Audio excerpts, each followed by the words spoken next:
Hello friends, welcome to Sukanya's taste made. എല്ലാവർക്കും എൻ്റെ ഒരു പുതിയ വീഡിയോയിലേക്ക് സ്വാഗതം. അപ്പോൾ ഇന്ന് ഞാൻ വന്നിരിക്കുന്നത് അടിപൊളി ടേസ്റ്റിലുള്ള ഒരു റെഡ് വെൽവെറ്റ് കേക്കിൻ്റെ റെസിപ്പിയുമായിട്ടാണ്. അപ്പോൾ നമുക്ക് സമയം കളയാതെ അതെങ്ങനെ ഉണ്ടാക്കാമെന്ന് നോക്കാം.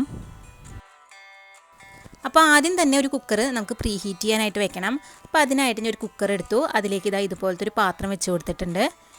എന്നിട്ട് അടപ്പ് അടച്ചു കൊടുത്ത് നമുക്കൊരു 15 മിനിറ്റ്സ് പ്രീ ഹീറ്റ് ചെയ്യാനായിട്ട് വെക്കാം. അപ്പോൾ ഒരു മീഡിയം ഫ്ലെയിമിൽ വെച്ചിട്ടാണ് ഞാൻ ഇത് പ്രീ ഹീറ്റ് ചെയ്യണത്. ഇനി നമുക്ക് കേക്കിൻ്റെ ബാറ്റർ ഒഴിച്ചു കൊടുക്കാനുള്ളൊരു പാത്രം ഗ്രീസ് ചെയ്തെടുക്കണം. അപ്പോൾ അതിനെ ഞാനൊരു കട്ടിയിലൊരു പാത്രം എടുത്തിട്ടുണ്ട്. അതിൽ ബട്ടർ പേപ്പർ ഒട്ടിച്ചു കൊടുത്തിട്ടുണ്ട്. നമുക്ക് കേക്കിൻ്റെ ബാറ്റർ തയ്യാറാക്കണം. അപ്പോൾ അതിനായിട്ട് ഞാൻ ഒരു പാത്രത്തിലേക്ക് അരിപ്പ് വെച്ച് കൊടുത്തിട്ടുണ്ട്. ഇനി അതിലേക്ക് കുറച്ച് ഡ്രൈ ഇൻഗ്രീഡിയൻസ് നമുക്ക് ചേർത്ത് കൊടുക്കാം. ആദ്യം തന്നെ ഞാനൊരു 1/2 കപ്പ് മൈദയാണ് ഇട്ട് കൊടുക്കുന്നത്. അതിനുശേഷം നമുക്കതിലേക്ക് ഒരു 1/2 ടീസ്പൂൺ കൊക്കോ പൗഡർ ഇട്ട് കൊടുക്കാം. ഇനി ഞാൻ ഇതിലേക്ക് ഒരു 1/4 ടീസ്പൂൺ ബേക്കിംഗ് സോഡയാണ് ചേർത്ത് കൊടുക്കുന്നത്. അതിനുശേഷം ഒരു 1/2 ടീസ്പൂൺ ബേക്കിംഗ് പൗഡറും ഇട്ട് കൊടുക്കാം. പിന്നെ ഒരു പിഞ്ച് ഉപ്പും കൂടി ഞാൻ ചേർത്ത് കൊടുക്കുന്നുണ്ട്. ഉപ്പിൻ്റെ അളവ് കൂടരുത്. ഇനി നമുക്കിത് അരിപ്പയിലൂടെ അരിച്ചെടുക്കാം. അപ്പോൾ ഒരു 3 പ്രാവശ്യമെങ്കിലും നമ്മൾ ഇതുപോലെ അരിച്ചെടുക്കണം. അപ്പോൾ നമ്മുടെ കേക്ക് നല്ല സോഫ്റ്റും ഫ്ലഫിയൊക്കെ ആയിട്ട് വരും. അപ്പോൾ ഞാനിവിടെ ഒരു 3 പ്രാവശ്യം അരിച്ചെടുത്തിട്ടുണ്ട്. ഇത് നമുക്ക് മാറ്റി വയ്ക്കാം. ഇനി വേറൊരു ബൗളിൽ ഞാൻ ഒരു മുട്ട പൊട്ടിച്ചൊഴിച്ചിട്ടുണ്ട്. മുട്ട റൂം ടെമ്പറേച്ചറിലാവാൻ ശ്രദ്ധിക്കണം. അപ്പോൾ തണുത്ത മുട്ട ഒരിക്കലും നമ്മൾ കേക്ക് ഉണ്ടാക്കാനായിട്ട് ഉപയോഗിക്കരുത്. ഇനി നമുക്കതിലേക്ക് ഒരു 1/2 ടീസ്പൂൺ വാനില എസൻസ് ചേർത്ത് കൊടുത്ത് ഒന്ന് ബീറ്റ് ചെയ്തെടുക്കാം. അപ്പോൾ ആദ്യം 1 മിനിറ്റോളം നമുക്ക് ലോ സ്പീഡിൽ വെച്ച് ബീറ്റ് ചെയ്തെടുക്കാം. ഇനി ഞാൻ അതിലേക്ക് ഒരു 1/2 കപ്പ് പൊടിച്ച പഞ്ചസാരയാണ് ചേർത്ത് കൊടുക്കുന്നത്. അപ്പോൾ ഒരുമിച്ചിടാതെ കുറേശ്ശെ പഞ്ചസാര ഇതുപോലെ ഇട്ട് നമുക്ക് ബീറ്റ് ചെയ്തെടുക്കാം.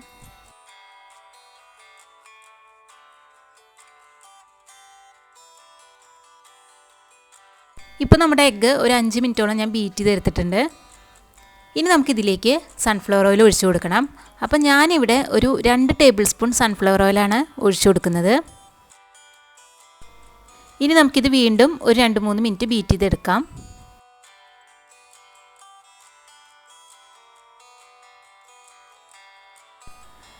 ഇനി ഇതിലേക്ക് നമുക്ക് മാറ്റി വെച്ചിരിക്കുന്ന നമ്മുടെ ഡ്രൈ ഇൻഗ്രീഡിയൻസ് ചേർത്ത് കൊടുക്കാം.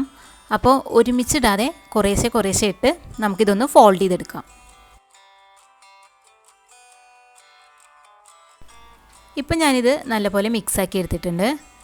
ഇനി നമുക്കിതിലേക്ക് ബട്ടർ മിൽക്ക് ആഡ് ചെയ്ത് കൊടുക്കണം. അപ്പം ഞാനിവിടെ ഒരു 1/4 കപ്പ് പാലിലേക്ക് ഒരു 2 ടേബിൾ സ്പൂൺ വിനീഗർ ഒഴിച്ച് ഒരു 5 മിനിറ്റ് മാറ്റി വെച്ചിട്ടുണ്ടായിരുന്നു. അതാണ് ഞാൻ ഇതിലേക്ക് ചേർത്ത് കൊടുക്കുന്നത്. ഇനി ഞാൻ ഈ ബട്ടർ മിൽക്കിലേക്ക് ഒരു 1/4 ടീസ്പൂൺ റെഡ് ഫുഡ് കളർ ചേർത്ത് കൊടുക്കുന്നുണ്ട്. ഇനി ഇത് നല്ലപോലെ മിക്സ് ചെയ്തതിന് ശേഷം നമ്മുടെ ബാറ്ററിലേക്ക് ഒഴിച്ചു കൊടുത്ത് നല്ലപോലെ ഇളക്കി യോജിപ്പിക്കാം.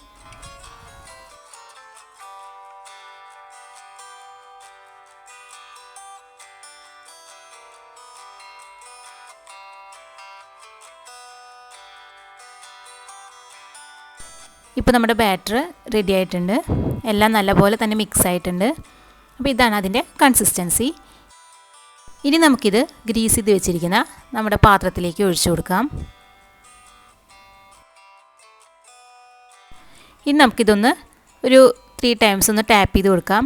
അതിൽ വല്ല എയർ ബബിൾസ് ഉണ്ടെങ്കിൽ പോകാൻ വേണ്ടിയിട്ടാണ് ഇങ്ങനെ ചെയ്യുന്നത്. ഇനി നമുക്കിത് പ്രീ ഹീറ്റ് ചെയ്ത് വെച്ചിരിക്കുന്ന നമ്മുടെ കുക്കറിലേക്ക് മാറ്റാം. ഇനി ഇത് അടച്ചു വെച്ച് നമുക്കൊരു 1/2 മണിക്കൂർ കുക്ക് ചെയ്തെടുക്കാം. ഇപ്പോൾ ഒരു 1/2 അവർ കഴിഞ്ഞു. ഞാൻ എന്താ തുറന്നു നോക്കി, നമ്മുടെ കേക്ക് നല്ലപോലെ പൊന്തി വന്നിട്ടുണ്ട്. അപ്പോൾ ഉള്ളൊക്കെ വെന്തോന്ന് അറിയാൻ വേണ്ടിയിട്ട് ഇതുപോലെ ഒരു ടൂത്ത് പിക്ക് ഉള്ളിൽ കുത്തിയെടുത്താൽ മതി. അപ്പോൾ നമ്മുടെ ടൂത്ത് പിക്ക് ക്ലിയർ ആയിട്ട് വന്നിട്ടുണ്ടെങ്കിൽ കേക്കിൻ്റെ ഉള്ളിൽ നല്ലപോലെ വെന്തുണ്ടെന്ന് മനസ്സിലാക്കാം.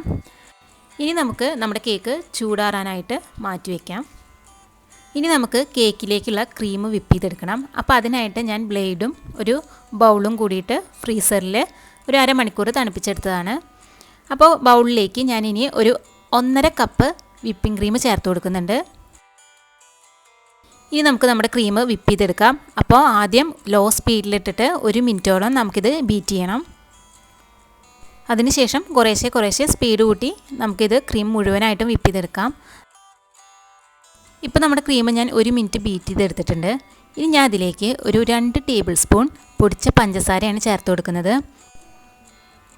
അതിനുശേഷം അതിലേക്ക് ഒരു 1/2 ടീസ്പൂൺ വാനില എസൻസും കൂടി ചേർത്ത് കൊടുത്ത് നമുക്ക് നമ്മുടെ ക്രീം ബീറ്റ് ചെയ്യാനായിട്ട് തുടങ്ങാം.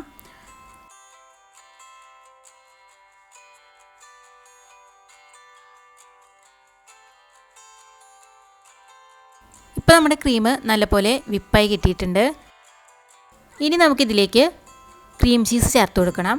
അപ്പോൾ ഞാനിവിടെ ഓൾറെഡി വിപ്പിഡ് ആയിട്ടുള്ള ക്രീം ചീസാണ് ചേർത്ത് കൊടുക്കാൻ പോകുന്നത്. അതൊരു 4 ടേബിൾ സ്പൂണോളം ഞാൻ ചേർത്ത് കൊടുക്കുന്നുണ്ട്. ഇനി നമുക്കിത് ഒന്ന് മിക്സ് ചെയ്തെടുക്കാം. അപ്പോൾ പതുക്കെ ഇങ്ങനെ ഫോൾഡ് ചെയ്തെടുത്താൽ മതി. ഇപ്പോൾ നമ്മുടെ കേക്കിലേക്കുള്ള ക്രീം ഇവിടെ റെഡിയായി കഴിഞ്ഞു. ഇപ്പോൾ നമ്മുടെ കേക്ക് നല്ലപോലെ തണുത്തു. അപ്പോൾ ഞാൻ അതിനെ 2 പാർട്സ് ആക്കിയിട്ടുണ്ട്. ഇനി നമുക്കിത് സെറ്റ് ചെയ്യാനായിട്ട് തുടങ്ങാം. അപ്പോൾ ഞാനിവിടെ കേക്ക് ബോർഡിലൊന്നല്ല, ഒരു പ്ലേറ്റിലാണ് ഇത് സെറ്റ് ചെയ്തെടുക്കുന്നത്. ആദ്യം തന്നെ നമുക്ക് കുറച്ച് ക്രീം പ്ലേറ്റിൽ തേച്ച് കൊടുക്കാം. നമ്മുടെ കേക്ക് ഇളകി പോവാതിരിക്കാൻ വേണ്ടിയിട്ടാണ് അങ്ങനെ ചെയ്യുന്നത്. എന്നിട്ട് ആദ്യത്തെ ലെയർ അതിന് മുകളിൽ വെച്ച് കൊടുക്കാം. ഇനി നമുക്കിതിലേക്ക് ഷുഗർ സിറപ്പ് ആഡ് ചെയ്ത് കൊടുക്കാം. അപ്പോൾ ഷുഗർ സിറപ്പ് ഉണ്ടാക്കിയത് എങ്ങനെയെന്ന് വെച്ച് കഴിഞ്ഞാൽ ഒരു 1/2 കപ്പ് പഞ്ചസാരയിൽ 1 കപ്പ് വെള്ളം ഒഴിച്ച് നമ്മൾ തിളപ്പിച്ചെടുത്തതാണ്. ഇനി നമുക്കതിലേക്ക് ക്രീം ഇട്ട് കൊടുക്കാം. എന്നിട്ട് എല്ലാ ഭാഗത്തും ഒരുപോലെ സ്പ്രെഡ് ചെയ്ത് കൊടുക്കാം.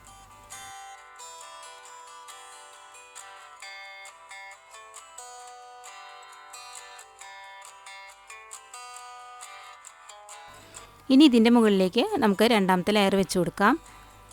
എന്നിട്ട് അതിൻ്റെ മുകളിൽ ഷുഗർ സിറപ്പ് ഒഴിച്ചു കൊടുക്കണം. അതിനുശേഷം വേണം നമ്മുടെ ക്രീം അതിൻ്റെ മുകളിൽ സ്പ്രെഡ് ചെയ്ത് കൊടുക്കാൻ. ഇനി നമുക്ക് ഈ ക്രീം കേക്കിൻ്റെ എല്ലാ ഭാഗത്തും ഒരുപോലെ തേച്ച് ഒന്ന് കവർ ചെയ്തെടുക്കാം.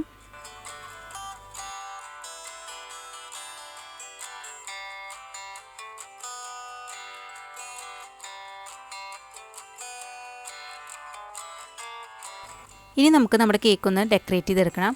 അപ്പോൾ അതിനായിട്ട് കേക്കിൻ്റെ ഒരു ചെറിയ കഷ്ണം മിക്സിയുടെ ജാറിലിട്ട് ഒന്ന് പൊടിച്ചെടുത്തിട്ടുണ്ട്. അതാണ് ഇതിൻ്റെ മുകളിലേക്കൊന്ന് സ്പ്രെഡ് ചെയ്ത് കൊടുക്കുന്നത്. ഡെക്കറേഷനൊക്കെ നിങ്ങളുടെ ഇഷ്ടത്തിനനുസരിച്ച് ചെയ്യാം.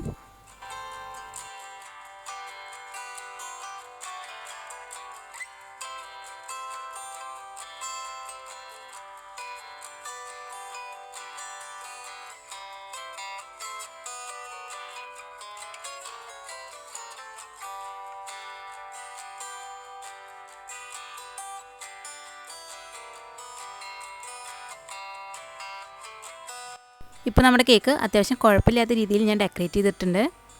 ഇനി നമുക്കിതൊരു 3 hours എങ്കിലും ഫ്രിഡ്ജിൽ വെച്ച് തണുപ്പിച്ചെടുക്കണം. അതിനുശേഷം മാത്രമേ കട്ട് ചെയ്യാൻ പാടുള്ളൂ.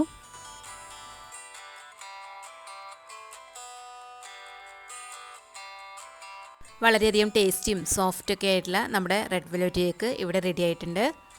അപ്പോൾ എന്തായാലും എല്ലാവരും ഒന്ന് ട്രൈ ചെയ്ത് നോക്കണം.